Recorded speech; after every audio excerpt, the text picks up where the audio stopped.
आज का टॉपिक है साइटोप्लाज्मिक इनहेरिटेंस। साइटोप्लाज्मिक इनहेरिटेंस जो है माइटोकॉन्ड्रिया या साइटोप्लाज्म में जो डीएनए प्रेजेंट होता है उसके कारण से क्या होता है, साइटोप्लाज्मिक इनहेरिटेंस होता है। The transmission of character from parent to offspring is govern by cytoplasmic gene, यानी कि जो साइटोप्लाज्म में जो जीन प्रेजेंट होते हैं उसकी वजह से क्या होता है, जो जीन जो है वो क्या करता है, ट्रांसमिट होता है पेरेंट टू ऑफस्प्रिंग, तो उसे हम क्या बोलेंगे, साइटोप्लाज्मिक इनहेरिटेंस कहेंगे। यानी कि जो साइटोप्लाज्म में जो जीन पाया जाता है उपस्थित होता है, अगर वो जो है किस में ट्रांसफ़र हो रहा है, पेरेंट्स टू ऑफस्प्रिंग में ट्रांसफ़र हो रहा है, तो उसे हम साइटोप्लाज्मिक इनहेरिटेंस कहेंगे। सबसे पहला जो साइटोप्लाज्मिक इनहेरिटेंस था किसने देखा था, कॉरेन ने देखा था 1908 में, किसमें, मिराबिलिस जलापा में देखा था। यहाँ पे तो कैरेक्टर ऑफ वन प्रोजेनी, यानी कि कोई भी एक कैरेक्टर है प्रोजेनी का, यूजुअली फीमेल पेरेंट का, are transmitted to its progeny, यानी कि क्या होता है, जो फीमेल पेरेंट का जो कैरेक्टर है अगर उसके बच्चों में ट्रांसफ़र होता है तो उसे हम क्या बोलेंगे, यूनिपेरेंटल इनहेरिटेंस कहेंगे। ठीक है, इसमें जो सेग्रीगेशन होता है F2 जनरेशन में वो हमें देखने को नहीं मिलता।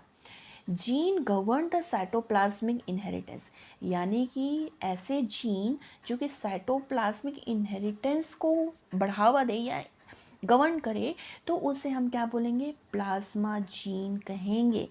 ठीक है, या फिर हम बोल सकते हैं साइटोप्लाज्म में जो जीन पाया जाता है उपस्थित होता है उसे हम क्या कहेंगे, प्लाज्मा जीन कहेंगे या साइटोप्लाज्मिक जीन कहेंगे। फिर है sum total of cytoplasmic gene, यानी कि साइटोप्लाज्मिक जितने भी जीन हैं वो आपको क्या कहलाएंगे, प्लाज्मोन कहलाएंगे। वही क्लोरोप्लास्ट के जीन क्या कहलाएंगे, प्लास्ट्रॉन कहलाएंगे।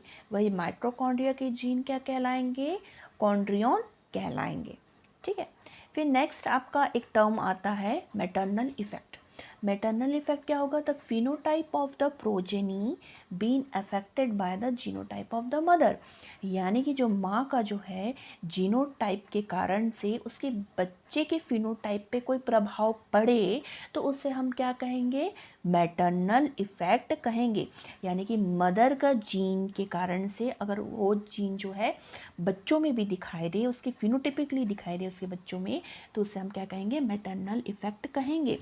वही जो है आपका मैटरनल इनहेरिटेंस किसे कहेंगे, the transmission of progeny of a character from the female parent only, यानी कि ऐसे कैरेक्टर जो कि फीमेल पेरेंट में पाए जाते हो और वो उसके बच्चों में ट्रांसफ़र हो रहे हैं, तो उसे हम क्या कहेंगे, मैटरनल इनहेरिटेंस कहेंगे।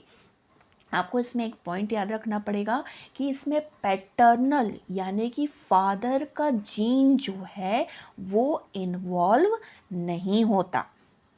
ठीक है, इसमें एक पॉइंट आपको याद करना पड़ेगा। इसमें सिर्फ किसका आपका इफेक्ट दिखेगा, आपका मदर के जीन जो हैं या जीनोटाइप है वही जो है आपके बच्चे में प्रभाव डालेंगे, ना कि उसके पिता के। यहाँ पर हम 3 केसेस पढ़ेंगे जो कि साइटोप्लाज्मिक इनहेरिटेंस में होते हैं। पहला केस है मैटरनल इफेक्ट, दूसरा प्रेजेंस ऑफ इन्फेक्टिव पार्टिकल, तीसरा है आपका causes of cytoplasmic in plant, वही प्लाज्मिक इनहेरिटेंस और माइटोकॉन्ड्रिया इनहेरिटेंस हम देखेंगे। तो सबसे पहले केस हम देखते हैं शोइंग मैटरनल इफेक्ट। ये क्या है, coiling pattern of shell in snail, यानी कि जो घोंगे होते हैं उनमें जो कॉइलिंग पैटर्न होता है, ठीक है, उनके शेल में जो कॉइलिंग पैटर्न होता है उसके जो मैटरनल इफेक्ट के द्वारा होता है उसे हम देखेंगे आज।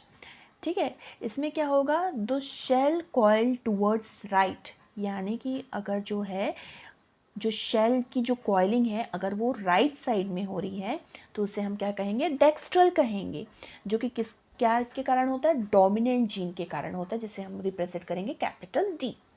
अगर shell coiling toward left side है यानी कि वो सिनेस्ट्रल कॉइलिंग कर रहा है, यानी कि किसके कारण है, ये रेसेसिव जीन के कारण है, जिसे हम स्मॉल डी कहेंगे। ये देखिए यहाँ पे डायग्राम देखिए कि ये साइटोप्लाज्म है। ठीक है, ये एक सेल है और ये साइटोप्लाज्म है। अगर जो है कैपिटल डी यानी कि डोमिनेंट जीन यहाँ पे प्रेजेंट है, चाहे वो होमोजाइगस फॉर्म में हो चाहे वो हेटेरोजाइगस फॉर्म में हो, तो वो एक तरह का प्रोटीन रिलीज़ करता है या प्रोटीन बनाता है, जिसकी वजह से स्नेल में डेक्स्ट्रल कॉइलिंग होती है। और वही अगर वो रेसेसिव जीन होगा पाया जाएगा तो उसमें क्या होगा, कोई भी प्रोटीन नहीं बनाएगा, इसके वजह से इसमें सिनेस्ट्रल कॉइलिंग होगा। आपको ये सारे जो है समझने के लिए, इस केस को समझने के एक पॉइंट आपको नोट करना पड़ेगा कि phenotype of progeny is equal to genotype of mother, यानी कि जो भी मदर का जीनोटाइप होगा वो क्या करेगा, उसके बच्चे में फिनोटिपिक इफेक्ट दिखेगा। यानी कि मदर का कोई भी जीनोटाइप हो, कैसा भी जीनोटाइप हो, उसके बच्चे में क्या दिखेगा, उसका फिनोटाइप दिखेगा।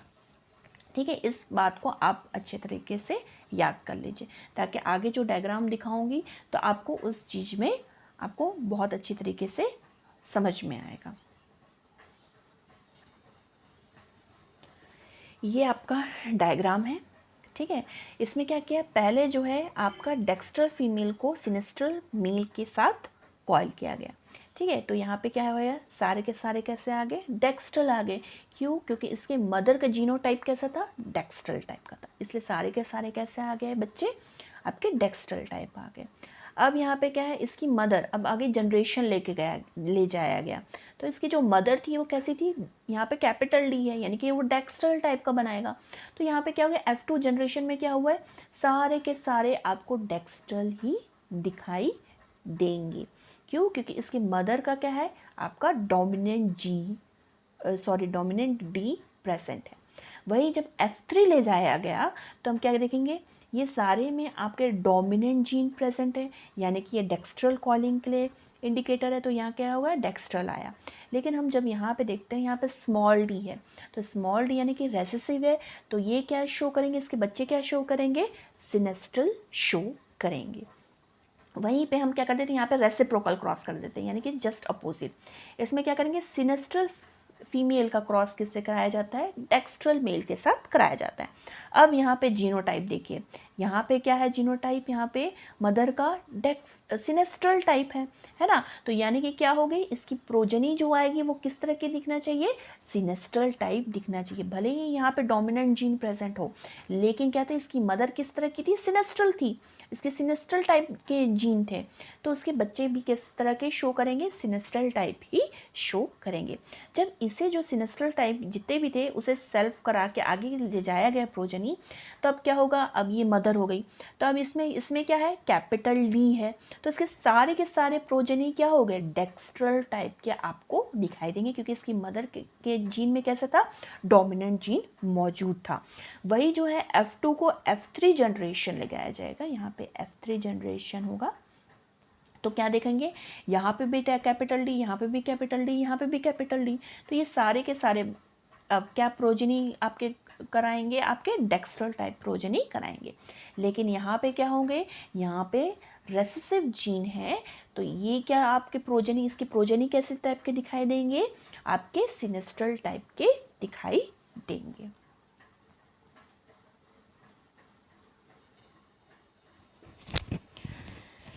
अब हम लोग यहाँ पे आते हैं हमारे सेकंड केस में, case showing presence of infective particle. Example है आपका inheritance of kappa particle in paramecium, यानी कि पैरामीशियम में है आपका कापा पार्टिकल प्रेजेंट होता है उसके वजह से। ठीक है,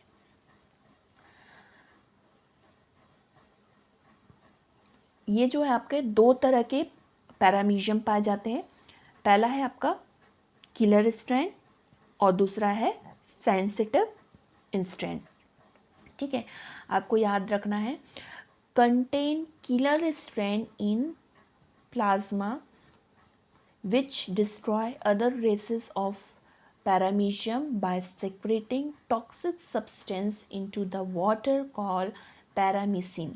ठीक है, ये जो किलर स्ट्रैंड होता है इसमें क्या होता है, एक टॉक्सिक रिलीज़ करता है, यानी कि जहाँ कहीं भी किलर रहेगा वो क्या करेगा, आजू बाजू में एक टॉक्सिक सब्सटेंस रिलीज़ करता है पानी में, वो क्या कहलाता है, पैरामीशियन कहलाता है, जिसकी वजह से क्या होता है, जो आसपास के अदर जो स्ट्रैंड होते हैं या रेसेस होते हैं पैरामीशियम के, वो सारे के सारे मर जाते हैं। और ये किसके द्वारा कंट्रोल किए जाते हैं, डोमिनेंट जीन के द्वारा, कैपिटल के द्वारा गवर्न किए जाते हैं। ठीक है, ये क्या होता है, कहाँ पे प्रेजेंट होता है, आपके न्यूक्लियस के अंदर प्रेजेंट होता है किलर स्ट्रेन के। ठीक है, यहाँ पे क्या है, अगर कैपिटल के आपको किलर स्ट्रेन होने के लिए दो चीज़ होने की आवश्यकता है। पहला है एक डोमिनेंट जीन होना आवश्यकता है, जिसमें कि क्या होगा, चाहे वो होमोजाइगस फॉर्म में हो या चाहे हेट्रोजाइगस फॉर्म में। ठीक है, और दूसरा चीज़ क्या रहेगा, साइटोप्लाज्म में कापा पार्टिकल होना बहुत ज़रूरी है। यानी कि किलर स्ट्रैंड तभी कहलाएगा जब उसमें डोमिनेंट जीन हो प्लस कापा पार्टिकल हो, तभी वो किलर स्ट्रैंड कहलाएगा। वही जो है सेंसिटिव स्ट्रैंड किस में कहलाएगा, in individual destroy by paramecium are known as sensitive. यानी कि जो किलर स्ट्रैंड के द्वारा जो पैरामीशियम मर गया या डिस्ट्रॉय हो गया, उससे हम क्या कहेंगे, सेंसिटिव स्ट्रैंड कहेंगे। ये किसके द्वारा प्रोसेस किया जाता है, रेसेसिव एलील के द्वारा प्रोसेस किया जाता है, जिसे हम बोलते हैं स्मॉल आर से हम इसे डिनोट करते हैं। यहाँ पे कुछ पॉइंट आप जो है पैरामीशियम के बारे में आप नोट करिएगा कि ये क्या है, सेल्फ रेप्लिकेटेड है, रॉड शेप पार्टिकल्स जैसे दिखाई देता है, कंटेन डीएनए एंड प्रोटीन। यहाँ पे पहले सवाल उठा था साइंटिस्ट ने कि ये आखिर कापा पार्टिकल है क्या, तो उसके बारे में बहुत सारी स्टडी की गई थी। तो उसमें से हम कुछ चीज़ों को हम यहाँ पे देखते हैं कि वो क्या है, एक सेल्फ रेप्लिकेशन पार्टिकल है, जो कि रॉड शेप पार्टिकल, जैसे रॉड जैसा शेप उसका होता है, और उसमें डीएनए एंड प्रोटीन कंटेन होता है। इसमें क्या होता है, फ्यूजीन पॉजिटिव होता है, ये क्या होता है, फ्यूजीन पॉजिटिव ये होता है। ठीक है, फिर ये क्या है, initially this were assume as organelle या वायरस। इससे पहले क्या सोचा था, या तो ये कापा पार्टिकल कैसा टाइप का है, ये ऑर्गेनेली टाइप का है या फिर एक वायरस है, या तो ये क्या कहता है, पैरामीशियम का एक ऑर्गेनेली है या कोई एक पार्ट है, या तो ये एक वायरस है। इस तरह से साइंटिस्ट लोगों ने सोचा था। लेकिन फर्दर स्टडी करने के बाद साइंटिस्ट को ये पता लगा कि ये क्या है, किस तरह का ग्राम नेगेटिव टाइप का है। ठीक है, ये इंटरसेलुलर एंडोसिम्बायोटिक बैक्टीरिया है। यानी कि किस तरह का, ये एक प्रकार का एंडोसिम्बायोटिक बैक्टीरिया है, वो भी किस तरह का, ग्राम नेगेटिव तरह का है। ये बैक्टीरिया का नाम है सीडोबैक्टर। ठीक है, ये बिल्कुल जो है सीडोबैक्टर के जो स्ट्रक्चर है उसके जैसा या फिनोटाइप है उसके तरह ये दिखता है, हूबहू बिल्कुल उसी के जैसे उसका मैकेनिज्म है। ठीक है, तो ये जो सीडोबैक्टर जो है ये एक आर बॉडी बनाता है, एक आर बॉडीज प्रेजेंट होती है, जो कि क्या करता है, टॉक्सिक डिलीवरी सब्सटेंस है, यानी कि ये क्या बनाता है, टॉक्सिक रिलीज करता है। ठीक है, आप एक बात को हमेशा ध्यान रखिएगा, जैसे कि जो एक्सटिंक्शन हो गया, कापा पार्टिकल का जो पाया जाना या उसे बनाना या मेंटेन करना, ये किसका काम है, आपके डोमिनेंट जीन का काम है। यानी कि उपस्थित होना कापा पार्टिकल का किसी पैरामीशियम में, या उसे प्रोडक्ट करना, बनाना, ठीक है, या प्रोडक्ट करना या फिर प्रोडक्शन करना, या फिर उसका मेंटेनेंस जो है इस कापा पार्टिकल की, क्या करता है, ये किसका काम है, आपके डोमिनेंट जीन का है। इसमें आप क्या रखिएगा, जो के है, कैपिटल के या डोमिनेंट जीन जो है वो क्या करता है, कापा पार्टिकल को नहीं बनाता। ये जो कापा पार्टिकल आप देख रहे हैं पैरामीशियम में, ये डोमिनेंट के जो है ये नहीं बनाता, बल्कि ये क्या करता है, जो पैरामीशियम में जो आपका डोमिनेंट जो जीन है ये पैरामीशियम में, ये क्या करता है, जो कापा पार्टिकल प्रेजेंट है उसमें, उसे सिर्फ ये क्या करेगा, मेंटेन करेगा, ना कि उसे बनाएगा। यहाँ डायग्राम में आप देखिए, यहाँ पे पहला है, दो तरह के कंजुगेशन होते हैं इसमें। पहला है short duration conjugation. Short duration conjugation में क्या होता है, जैसे कि मान लीजिए हम क्या करेंगे, इस कंजुगेशन, ये जो कंजुगेशन कराया जा रहा है ये जो है आपका जो बोलते हैं स्टेराइल कंडीशन में कराया जा रहा है, आर्टिफिशियल तरीके से करवाया जा रहा है। इसमें जो है पैरामीशियम को कंट्रोल किया जा रहा है ताकि वो पैरासिन जो है टॉक्सिक रिलीज़ न करे। ठीक है, अगर पैरामीसिन टॉक्सिक रिलीज़ करेगा तो जो है आप क्या करेंगे, ये स्ट्रेनर जो सेंसिटिव जो है उस ये क्या रहेगा, मर जाएगा। तो इस चीज़ को यहाँ पे कंट्रोल कंडीशन में ये आपका लेबॉर्ट्री के अंदर करवाया जा रहा है। ठीक है, तो हमने क्या किया, लेबॉर्ट्री के अंदर हमने क्या किया कि किलर स्ट्रेन और सेंसिटिव स्ट्रेन जो है इनका आपस में क्रॉस कराया गया, इनके बीच में कंजुगेशन किया गया। तो ये क्या हुआ, ये जो शॉर्ट ड्यूरेशन जो कंजुगेशन था ये 3 मिनट से कम का था, यानी कि 3 मिनट जो है उसके कम ड्यूरेशन में इनके कंजुगेशन हो रहा था, इसलिए हम क्या कहते हैं, शॉर्ट ड्यूरेशन कह रहे हैं।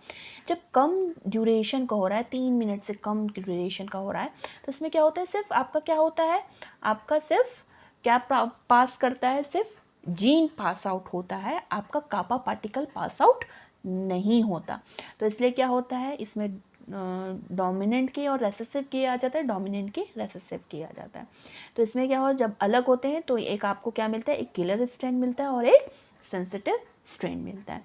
जब इनका फ्यूजन कराया जाता है तो आपको वापस क्या मिलता है, यहाँ पे एक आपका किलर स्ट्रेन मिलता है और एक सेंसिटिव स्ट्रेन मिलता है। ठीक है, यहाँ पे भी आपका किलर स्ट्रेन मिलेगा और यहाँ पे सेंसिटिव स्ट्रेन मिलेगा और इसमें भी सेंसिटिव स्ट्रेन मिलेगा।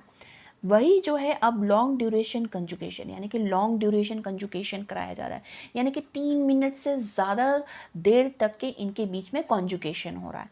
जब 3 मिनट से ज़्यादा कंजुगेशन होता है तो क्या होता है, इसमें जीनोटाइप के साथ साथ इसके अंदर क्या होता है, कापा पार्टिकल का भी एक्सचेंज होता है। किसका एक्सचेंज होता है, कापा पार्टिकल का भी एक्सचेंज होता है। तो इसमें क्या होगा, आपको कंजुगेशन कराया तो दोनों आपको क्या मिल गए, किलर स्ट्रेन मिल गए। अब क्या होगा, ये किलर जब स्ट्रेन जो है फ्यूजन होगा, इनके बीच में फ्यूजन होगा किलर स्ट्रेन का, तो ये क्या होगा, एक किलर स्ट्रेन बनाएगा और एक सेंसिटिव स्ट्रेन बनाएगा। ठीक है, एक किलर स्ट्रेन बनाया क्योंकि यहाँ पे कैपिटल के प्रेजेंट था और प्लस कापा पार्टिकल भी था, तो ये किलर स्ट्रेन बन गया। लेकिन ये सेंसिटिव स्ट्रेन कैसे बना, क्योंकि ये क्या है, स्मॉल रेसेसिव के और रेसेसिव के यहाँ पे मौजूद है। मैंने आपको बताया था कि जो कापा पार्टिकल का मेंटेनेंस तभी होगा जब इसमें डोमिनेंट के मौजूद होगा। अगर इसमें डोमिनेंट के मौजूद नहीं है तो ये क्या बन जाएगा, किलर स्ट्रेन से क्या बन जाएगा, सेंसिटिव स्ट्रेन में कन्वर्ट हो जाएगा। ठीक है, यहाँ तक आपको समझ में आया।